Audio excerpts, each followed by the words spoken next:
Everybody, welcome to Rev'd Up for Sunday. We are the clergy of St. Mark's Episcopal Church in New Canaan, Connecticut. I'm Peter Walsh. I'm Elizabeth Garnsey. I'm Justin Crisp.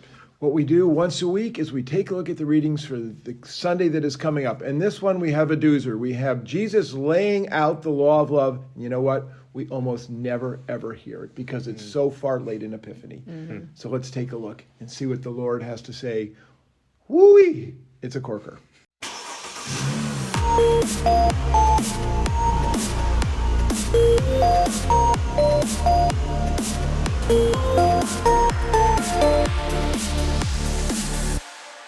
Luke 6:27-38.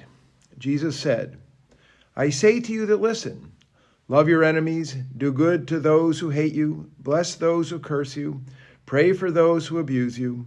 If anyone strikes you on the cheek, offer the other also. And from anyone who takes away your coat, do not withhold even your shirt. Give to everyone who begs from you. And if anyone takes away your goods, do not ask for them again. Do to others as you would have them do to you. If you love those who love you, what credit is that to you? For even sinners love those who love them. And if you do good to those who do good to you, what credit is that to you? For even sinners do the same.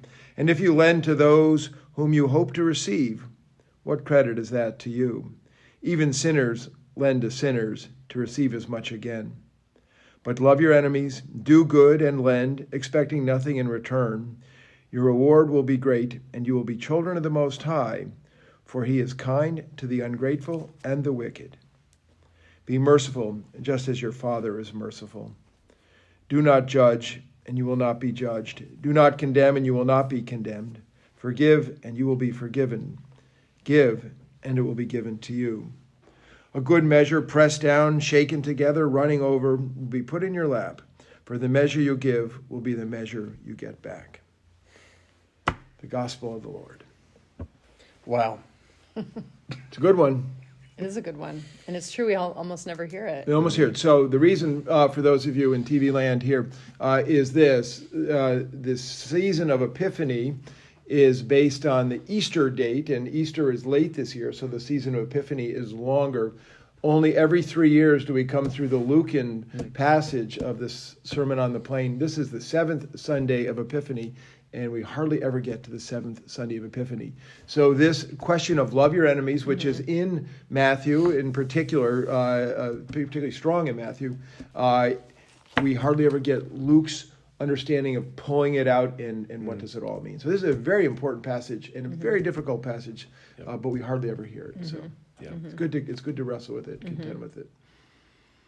And it's nice to hear on the heels of it the Transfiguration next week, where the voice from heaven says, "This is my son. Listen to him." Listen to him. That's right. It's a pretty fine point to put on this hard teaching.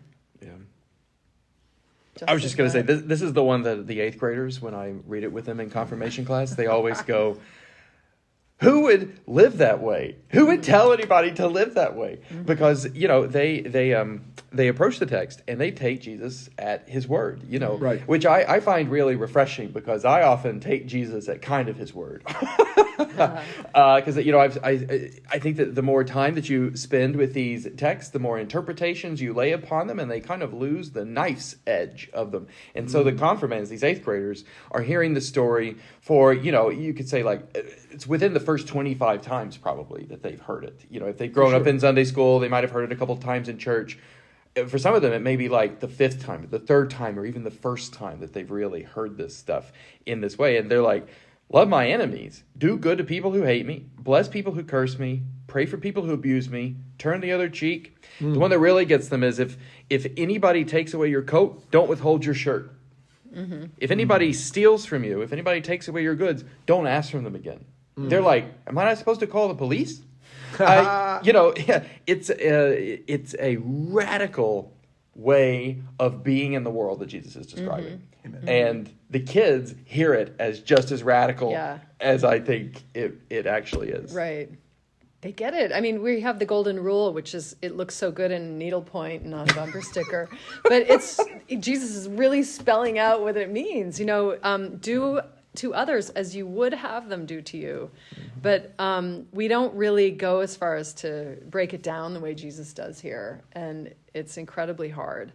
And it is what sets Jesus' teaching apart from all the other, philosophical love teachings and everything. I mean, love your enemies is completely against the way of the world, right.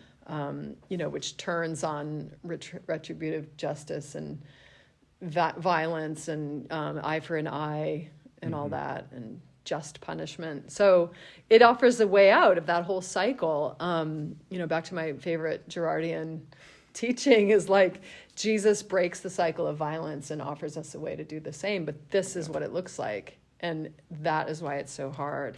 And people like Desmond Tutu, people put in the place of trying to reconcile warring tribes, literally. He's succeeded in doing that with the Truth and Reconciliation Commission and putting aside judgment and having enemies face each other and talk. Tutu said, if you want peace, don't talk to your friends, talk to your enemies. And, I think we have a modern day example of what can happen when people decide to follow this way and not an eye for an eye and a tooth for a tooth. Yeah. But it's radical. So I love this passage. I can't believe we don't hear it more often. I mean, it really deserves a second look in the lectionary to revise it. I mean, it's probably the most important teaching in the Gospels in terms of how to live as a disciple of Jesus. Mm-hmm. Yeah, it's a powerful statement, but it would be hard to argue against what you just said. Yeah. So I think this. You've used the term radical. You've used the term radical, and it is crazy radical.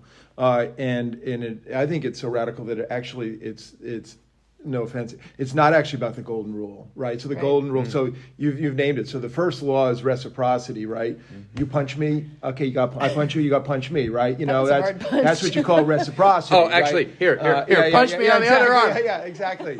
We're going to get to that turn the other cheek thing in a second here. So the first one is reciprocal justice, right? And then we get the golden rule, which is either in the negative, do not do to your neighbor what you don't want them to do, and then we get here the positive. Which is do, not do not, but to do to your neighbor what you would want them to do to you. But this even goes one step farther, which is this is actually do to your neighbor what God does to you. Mm-hmm. So this actually takes the golden rule and says, it's not, right. So, and this isn't, we talk about the imitation of Christ, one of the most famous devotional books of all time.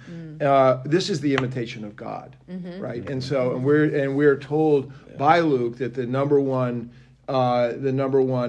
attribute of God is mercy. And so be merciful as your Father in heaven is merciful, just as your Father is merciful here. And so then he lays out what is mercy. Well, do not judge, do not condemn, forgive as you've been forgiven. And then that whole thing about the basket, so that's a measuring basket for those of you who are not clear what the heck that's all about. And in the basket, you, just as we have measuring cups, you put your grain in the basket. Well, this is grain that's been pressed down. It's been shaken, so there's more room. And then it's still running over. So that's what you're getting here. You're getting more than your measure. But not only are we to act like God, there's a hidden thing in here that is, you want to talk about it like a wah. The wah in here is actually hidden. Okay? Forgiven, you will be forgiven. There's an if-then clause based in the bottom of this. This is like in the Lord's Prayer, forgive us as we forgive. There's a whole thing here, which is God's judgment is overflowing, but God is going to treat you as you've treated your fellow humans. This is a far more complicated piece than it even appears, in the second or third reading. This is really filled with challenge. This is straight up, you get on the radical boat or it ain't, you're not following God's way. Really it's hard to big piece of read. Scripture. That's incredible. Yeah, that's a big statement too, that God will treat you the way that you treat others, because it sort of that's what it says. It doesn't say that above, though. It says he's kind to the ungrateful and the wicked, but then it goes on to say but then that. It says what I mean. It's got both these things. I almost read this as a karma type of lesson that if you put that bread out on the water, that's what's going to come out back to you. But it's hard to say that God will forgive you. But if you forgive, it's more likely your fellow man will forgive you. It's like extending the olive branch. I don't know. I would just. So we're 10 minutes in. We just got the 10-minute sign, and we've got some internal inconsistencies in the scriptures here, all of which pushes farther than we want to go. You're the theologian in residence. You sort this out in a timely manner for these people. I think you guys should turn the other cheek. I'm not arguing with you. I'm just. I'm raising a question. This is the best thing about this podcast. So I'll say I'm going to try to agree with both of you at the same time. I think that the most important line of this passage, that's not right. The key to unlocking this passage is you will be children of the Most High, as well as be merciful just as your Father is merciful. Right. So I totally agree with you, Peter. This is about the imitation of God, and it's somehow rooted in the being of God. And so Rowan Williams, former Archbishop of Canterbury, is writing about René Girard, of whom a literary critic who talked a lot about the cycle of violence, of whom Reverend Elizabeth is like one of the world's best interpreters. No, and totally go with it. Go with it. Yeah, and I also think Girard is right, and so does Rowan Williams. And Rowan Williams says that what's going on in Jesus is that the divine life of the Trinity is turned into a human being, and this is what it looks like if you have a human being who is the perfect expression of the divine mode of life. And the divine mode of life is self-giving, unconditional love all the way down. Mm-hmm. And so what it means for the Trinity to be the Trinity, this is the reason, for instance, that in the first letter of John, God is love. It's not God is loving. Love is not an attribute of God. It's not like God is kind, God is merciful. God is love as in like God is love in God's being. The is there is really strong. What it means for God to be God is to be love. And it's this love which is the Father giving all that the Father is and has to the Son, and the Son giving all that the Son has and is back to the Spirit and the Father, or to the Father in the Spirit, and the Spirit doing the same for them. It's this cycle of self-giving, reciprocal love, where this is the stuff in the creeds where it's talking about, the Spirit proceeds from the Father and the Son, or the Son is the only begotten Son of the Father, etc. It's the ideas of these Trinitarian processions, that what it means for the persons of the Trinity to be persons means that they are constituted, they are born, as it were, by being given life from the other two. And so you've got this self-giving, perfect love, which is constantly spilling over into these other persons in this incredible, super resplendent, unbelievably full cycle of self-giving love. That's what you see in Jesus. Jesus is what it looks like for a human being to live in that way. And so what happens? He lives a life of radical unretaliation. He doesn't fight back. I mean, I love it in some of the Gospels during his trial scenes. He doesn't say a word. He doesn't even answer. He's just there as though he's trying to love the people who are putting him on trial. Because he's still giving himself to them. Even though it means he is going to end up dead. And this way of life, this is what it looks like for God's way of life, that perfect, constant, self-giving love to be turned into a human life. And yeah, it might mean you get totally hosed from time to time. The command to love your enemies is shocking. My teacher, Miroslav Volf, was very involved during a particular season of his career in interfaith dialogue, particularly with Jews and Muslims. And one of the things that came out of these dialogues was how much these Abrahamic religions have in common. We have a great deal, not just our ethical teachings, but our beliefs about God in common. But the difference that kept coming to the fore is the uniqueness of the love ethic in Christianity, because it's so extreme. Love your enemies. No other religion, no other philosophy says love your enemies. Right. But it's this, I think it has to do with Christian beliefs about God, this unconditional self-giving love over and over and over and over and over. You turn that into a human life, and it's a human life where Jesus loves his enemies to the end. And yeah, Jesus gets hosed, and then on the other side of getting hosed, there's new life. And that's a good measure pressed down, shaken together, running over, etc. So when I read, forgive and you will be forgiven, I think that what that means is you got to put yourself into the flow of God's own life. And so it's not quite tit for tat. It's not like God is tallying up, okay, well, I haven't forgiven my sister for stealing my Cheerios that one day in Sunday school. Or, I haven't yet forgiven X, Y, or Z for this. I don't think God is keeping a roster necessarily.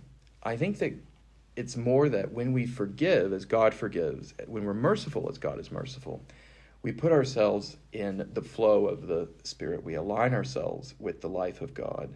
And so all of these things do come to us. The life of God comes to us because we put ourselves in the midst of that divine flow. That's kind of how I think about it. Not tit for tat. It's more, you reap the rewards of living a life in God when you live a life in God. Yeah, that's your divine karma there a little bit. A little bit. A little bit. What do you think of Trinitarian? Takes us to a new level of discussion. It's beautifully said, Justin. I find that he's really teaching. He's teaching people what it means to follow, and I feel like it's bloody hard work. And he is speaking to people who are victimized in their time and place. And it assumes that they're the victims and not people who do the hitting and striking and hating and abusing of others. And he's telling them, you might be victims, but you don't need to act like victims. You can take the upper hand, and respond this way, not that way. They're not to play dead or whine or like lie down and roll over and be victims.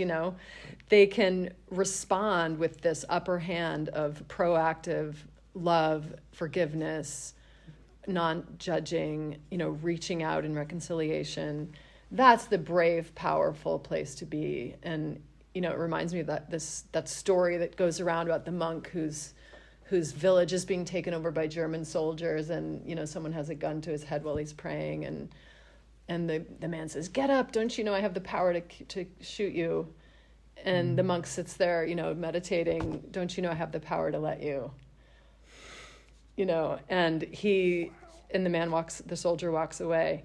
But, there is a power in not responding with violence. And I think that that's what is impossible to intellectualize, that has to be taken on faith and then lived out and experienced. And in bravery, like, Martin Luther King, it doesn't always end up with this karma in this life, but it sure spawns a movement, and it sure opens a gate for peace and a new way forward. And it costs people, but it's for the way of God to reign. Yeah, kingdom teaching.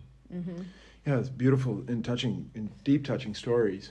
When I look at this, Jesus begins, I say to you that listen. And so the word in Greek, as you guys know, that listen isn't just like, you can hear me talking. That listen, that word has to do with hearing and doing. Is all wrapped in that. So this isn't just, I heard you, Dad. I'm not going to the store to get milk. I hear you. And when Jesus uses the word, love your enemies, in the New Testament, when that word is used, this is not an emotional word, not a feel word. This is about attitude and mode, and Jesus then says, so you begin with your attitude, and then he lays out how does that attitude lived out? Well, it's lived out in word, right? Where we get bless and pray for, and then it's lived out in deed, where we get do good, and then we get the turn your cheek, offer your clothing, give to everyone. So he's covering the gamut from attitude, and the attitude is even if you do not like these people, right? They're your enemy. So by definition, it's an oxymoron. Love your enemies is a complete oxymoron. Right. Your enemies you don't love, right? So to love your enemies is to say that you may not like these people, but with your will, you're going to will good for them. You're going to will godliness for them. And then you're going to not only will that, you're going to put that into action through prayer, and through deed. This is the reason that we shouldn't lose this in the seventh Sunday of Epiphany is that Jesus gives us a fighting shot with a highbrow statement to see how does that get lived out. And this runs, of course, completely counter to human nature. This is God nature stuff. Right, the whole thing is God nature stuff, and you're right. I'm going to agree with you that the key line, the whole thing is be merciful, just as your Father is merciful. That's the key line. And I agree that God is love. this is God is merciful. This is a part of the being of Godness. But as you said, this is how this is lived out in our life, and that you've given us a brilliant example. And then you have that. How about the chapter or the paragraph? And I know we're going to run out of time here, but I must say that the second portion of this, where he says, what good is it? What credit is it to you? And even sinners do that. 3 times we get this rhetorical question, and all I can think of is one of my other great loves, The Sopranos. Right. I mean, I've been waiting for The Sopranos to come in here. The Sopranos makes its way to the podcast. Tony Soprano, he does love his kids, right? And so, but even I feel like this is saying, hey. Even Tony Soprano does this. Even Tony Soprano. That's what Tony Jesus Soprano is saying. Jesus is saying even Tony Soprano does this stuff. What credit is that? That's great. I have to say, I think that it is an incredibly tall order. It is incredibly radical. It's to live a life as a human being, which is like the life of God. And I think, Elizabeth, you got it. People who live in this way are irresistible to me, right? Martin Luther King Jr., Archbishop Tutu. I will say there are people in our parish who who share with us the stories of their lives and tell us when they turn the other cheek, when they try to love their enemy instead of retaliating. And I can't share these stories with you all, but I wish that you knew about the holiness of the people of God, right? You know it when you see it, and it's contagious. I don't think that this is the thing that I tell my confirmands is that this is not something you're going to be able to reason your way to, okay? There's no way to start here and think, oh yeah, that's a good idea. Instead, I think you see people who are living in this way, right? And people who say the cycle of violence stops with me, the buck stops here. And they're magnetic because they look like God. Exactly. That's beautifully said. So we're coming to the end. Do you have a final word here? I feel like I heard it just now. Yeah. I love that. I really do. I love that. I love that too. I love what you both said here, even though I tried to give you a hard time. See if you turn the other cheek. Hey, we're so glad that you stayed with us, and we'd love it if you would be in touch with it, whether or not you would subscribe to our podcast, reach out to us this way, share the gospel. Also, do want you to know that we are having something known as Rev'd Up for Sunday Maranatha house churches during Lent. Lent is a time where we gather house churches, we gather as groups, and in that we're going to use the Sunday gospel coming. We're going to use these conversations as the fodder for further conversations amongst the good people of God, many of whom are seriously holy. So God bless you. Thanks for hanging in there with us. Peace be with you. Don't forget, love your enemies.